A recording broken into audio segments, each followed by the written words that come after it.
안녕하세요. 애틀랜타의 상무 이기자입니다. 이번 주말은 메모리얼데이 연휴죠? 가족들과 나들이 계획 세우신 분들 많을 텐데요. 어딜 가야 하나 아직 못 정하신 분들을 제가 좀 도와드리려고 합니다.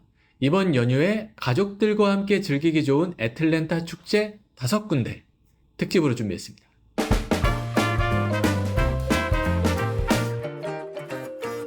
첫 번째로 제가 추천드리는 축제는 전국구 행사입니다. 매년 돌아오는 미 동남부 최대의 서브컬처 축제 모모콘이 올해도 열립니다. 애니메이션과 게임, 팝컬처가 총집결하는 이번 행사는 일요일까지 애틀랜타에 있는 월드 콩그레스 센터에서 열립니다. 가장 큰 볼거리는 역시 수만 명의 참가자가 선보이는 코스프레입니다. 전 세계 유명 캐릭터들이 현실로 튀어나온 듯한 장관이 펼쳐지는데요. 특히 전시장 내부뿐만 아니라 인근의 센테니얼 올림픽 공원에서는 캐릭터별로 대규모 야외 사진 행사가 있어서 인근을 지나는 시민들의 눈길을 사로잡을 예정입니다. 게이머들을 위한 성지도 마련됩니다. 수천 평 규모의 게이밍 홀에는 수백 대의 아케이드 기기와 최신 콘솔 게임, 그리고 e스포츠 토너먼트 무대가 설치되어 행사 기간 내내 뜨거운 열기를 뿜어냅니다. 독립 아티스트들의 독특한 굿즈를 만날 수 있는 마켓과 야간에 열리는 대형 레이브 파티까지 젊은 층들의 폭발적인 에너지를 한눈에 확인할 수 있는 기회입니다. 한인타운 쪽에서 방문하실 분들은 교통 체증과 주차비 부담을 덜기 위해 마르타 도라벨역에 주차하신 뒤 전철을 타고 CNN 센터역에서 내리시는 것을 강력히 추천합니다. 티켓은 공식 홈페이지 momocon.com에서 미리 구매하실 수 있고요. 원데이 입장권이 토요일은 81불, 일요일은 73불 정도 하네요. 이기자 픽 두 번째. 전국을 순회하며 열리는 미 최대 규모의 아시아 음식 문화축제 드림 아시아 페스티벌이 올해는 조지아 로렌스빌에서 화려하게 펼쳐집니다. 생각만 해도 군침 도네요. 이번 축제는 둘루스와 스와니 한인타운에서 차로 15분 거리인 귀넷 카운티 페어그라운드에서 열려서 접근성이 매우 좋은데요.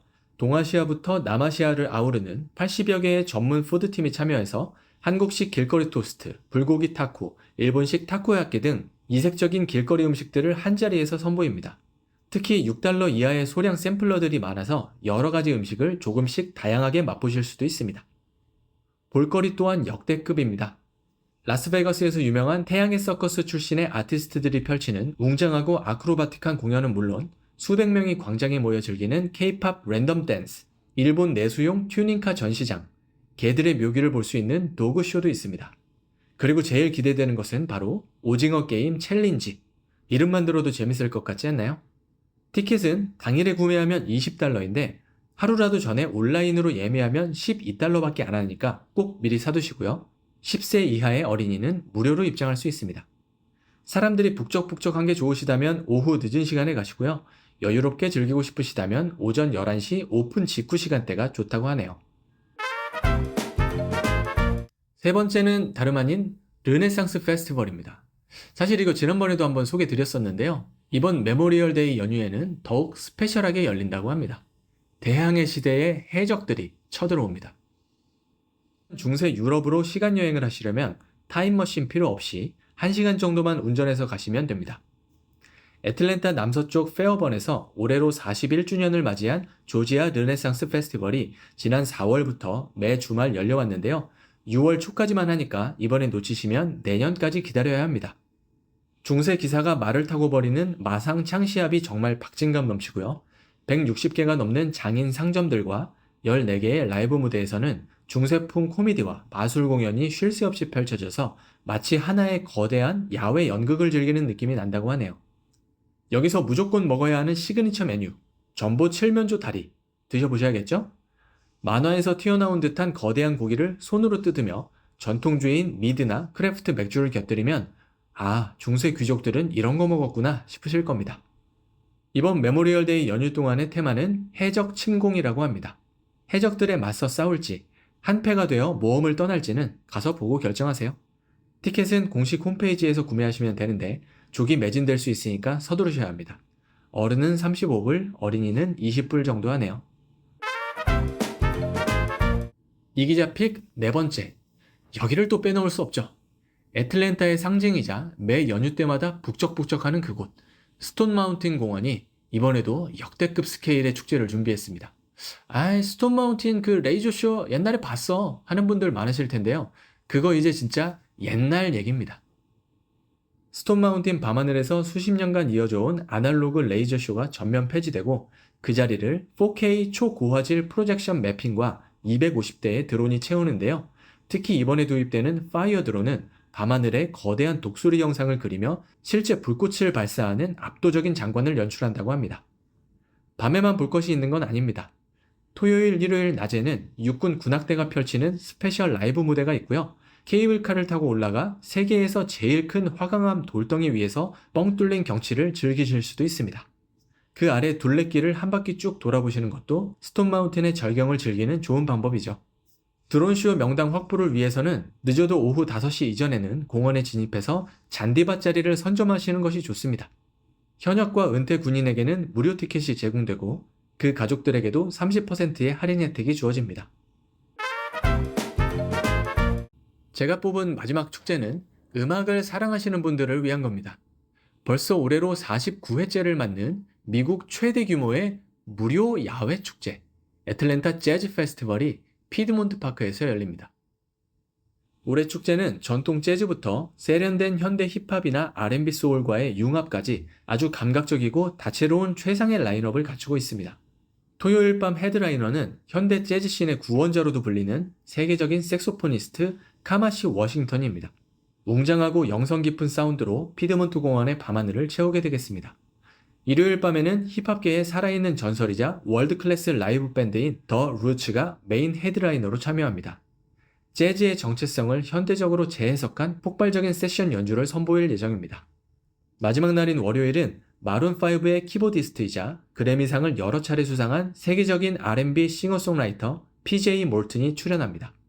이 외에도 전 세계에서 초청된 정상급 뮤지션들이 메인 무대를 포함한 공원 내 여러 스테이지에서 번갈아 공연을 펼칩니다. 이런 축제가 무료라니 정말 대박 아닌가요? 방문객들이 가장 주의하셔야 할 점은 바로 주차입니다.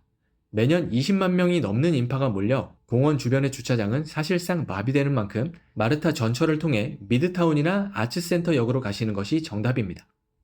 또한 쾌적한 관람을 위해서는 개인용 돗자리와 의자를 챙기시는 것이 좋고요. 다만 유리병이나 대형 텐트는 반입이 금지된다는 점 꼭 기억하셔야겠습니다. 이 중에 어딜 가셔도 좋은데 팁을 딱 한 가지만 더 드릴게요. 우비나 우산을 챙기세요. 연휴 기간 내내 국지적인 소나기가 예보되어 있습니다. 언제 어디서 쏟아질지는 모르지만 안 올 수도 있다는 거. 근데 또 비 맞으면 맞는 대로 재밌습니다. 어머 저게 뭐야? 여보 저기 물속에 사람 있다. 어우 어떡하지? 당신이 좀 가서 도와줘. 내가? 당신 군인 출신이잖아. 왔다. 그게 무슨 상관이야? 나보고 저기 들어가라고? 저 사람 수영 못하나 봐. 빨리 들어가. 아내에게 등 떠밀려 물속에 들어간 이 남자. 화제의 인물이 되었습니다. 지난 수요일 오후 애틀랜타를 강타한 기습 폭우가 한 도로를 거대한 강처럼 만들었습니다. 다운타운 커넥터 베이커 스트리트 인근에서 불어난 물에 차들이 둥둥 떠다니는 가운데 한 젊은 여성이 침수된 차량 지붕 위에서 구조를 기다리며 고립돼 있었습니다. 이때 현장을 지나던 한 부부가 멈춰 섰습니다. 아내는 망설이는 남편에게 당신은 군 출신이잖아 라면서 용기를 북돋았고 남편은 물속에 들어가 여성을 등에 업고 무사히 구조해냈습니다. 아내는 이런 멋진 남편의 모습을 영상에 담았습니다. 조지아 교통부에 따르면 이번 침수는 극심한 건조기 이후에 쌓인 쓰레기가 배수구를 막으면서 피해가 커진 것이라고 합니다. 단 1시간 만에 3인치의 폭우가 쏟아지며 도심 마비 사태를 빚었지만 다행히 인명피해는 보고되지 않았습니다. 기상청은 이번 메모리얼데이 연휴까지 멕시코만에서 유입된 습기로 인해 국지성 호우가 계속될 것으로 전망했습니다. 자진했건 등 떠밀렸건 어쨌든 사람 구했으면 멋있는 겁니다. 올해 11월에 있을 중간선거의 예비선거 결과가 다 나왔죠? 한번 정리해드릴게요. 이번 선거에서는 무려 200만 명에 육박하는 유권자가 투표소로 쏟아져 나오면서 역대급 열기를 기록했습니다. 가장 뜨거웠던 주지사 경선, 공화당에서는 과반 득표자가 나오지 않았습니다. 버트 존스 부지사와 릭 잭슨이 각각 38%와 33% 득표율을 기록하면서 다음 달 16일 결선 투표에서 최종 승자를 가리게 됐습니다. 반면 민주당은 키시아 랜스 바텀스 전 애틀랜타 시장이 56%의 득표율로 본선 직행을 확정지었습니다. 부지사 경선에서는 양당 모두 과반 득표자가 나오지 않으면서 결선 투표로 가게 됐습니다. 공화당의 연방 상원의원 후보 역시 마이크 콜린스와 데릭 둘리가 결선 투표로 갑니다. 조지아에 배정된 14성 모두 선거를 치르게 된 연방 하원의원 경선에서는 민주당의 경우 1지구와 7지구, 12지구에서 결선 투표가 결정되었으며 공화당에서는 11지구에서만 결선 투표를 치르게 됐습니다. 주 대법관 선거는 보수 진영의 찰리 베델과 사라 워렌 두 현직 판사 모두 진보 후보들의 도전을 뿌리치고 자리를 지켜냈습니다. 한편 관심이 쏠렸던 로렌스빌 합병안은 주민 투표 참여자 54%가 반대표를 던지며 최종 부결되었습니다. 한인의 승전보도 있었습니다. 주 하원 99지구 민주당 경선에 출마한 미셸 강 후보가 71.5%라는 압도적인 지지를 얻으며 본선 직행 열차에 올라탔습니다. 이로써 2년 전에 맞붙었다 불과 600표 차이로 패배를 안긴 맷 리브스 현 의원과 재격돌을 앞두게 됐습니다. 민주당 현역인 샘 박 의원과 공화당 현역 홍수정 의원은 예비선거 경쟁자가 없어 무난하게 본선에 진출했습니다. 아틀란타에 능력 좋은 제1로펌이 있습니다. 교통사고 및 개인상해 전문 로펌. 미국 소송 변호사 협회에서 40세 미만 상위 40위에 선정된 능력 있는 제1로펌. 이 사진 보이시죠?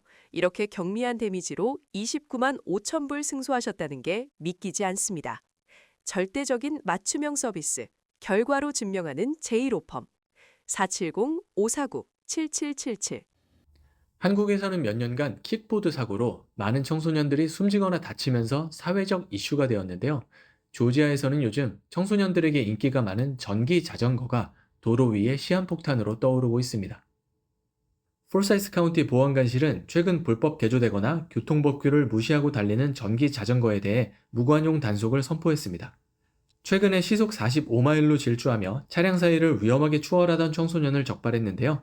보안관 측은 교통 경험이 없는 아이들이 혼잡한 도로에서 이런 속도로 달리는 것은 비극까지 불과 몇 인치밖에 남지 않은 상황이라며 강한 우려를 표했습니다.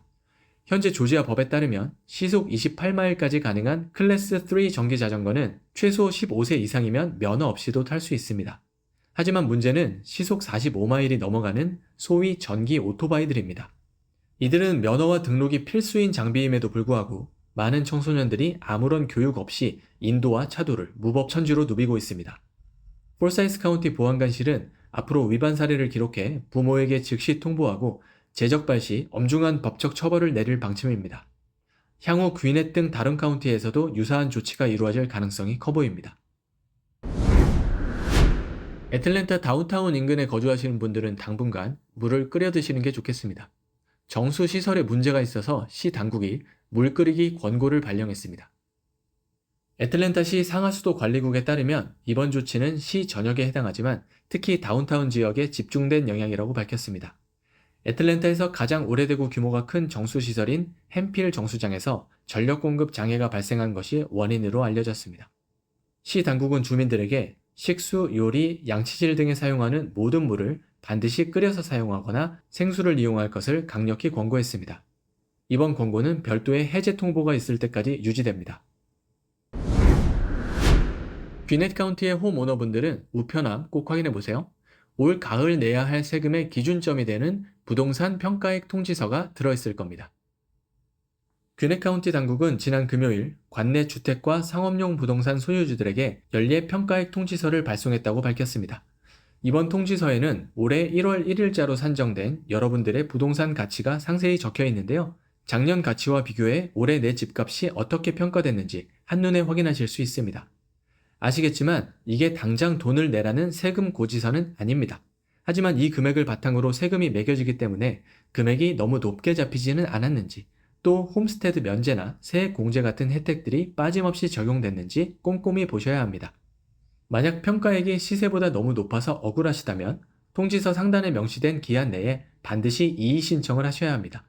자세한 내용은 공식 웹사이트인 gwinnett-assessor.com에서 확인하실 수 있습니다. 오늘 연휴를 맞아 특집으로 놀러 갈 만한 곳들을 소개해드렸는데요. 놀 건 놀더라도 뭐 때문에 노는지는 생각해봐야겠죠? 메모리얼 데이, 한국의 현충일처럼 나라를 위해 복무 중에 사망한 미국 장병들을 기리는 날입니다. 올해도 워싱턴 DC의 알링턴 국립묘지에서는 이들을 추모하는 행사가 열릴 겁니다. 우리가 이렇게 축제를 즐기고 가족들과 소중한 일상을 즐길 수가 있는 건 이들이 우리를 대신하여 싸우고 지키고 희생했기 때문입니다. 그 모든 이들을 우리가 아는 건 불가능하겠지만 가족, 친척분들 중에서나 TV에서 봤던 사람들 중 한둘은 떠올려 보실 수 있겠죠. 이들을 대신해 살아있음에 감사하며 오늘도 애틀랜타 이상무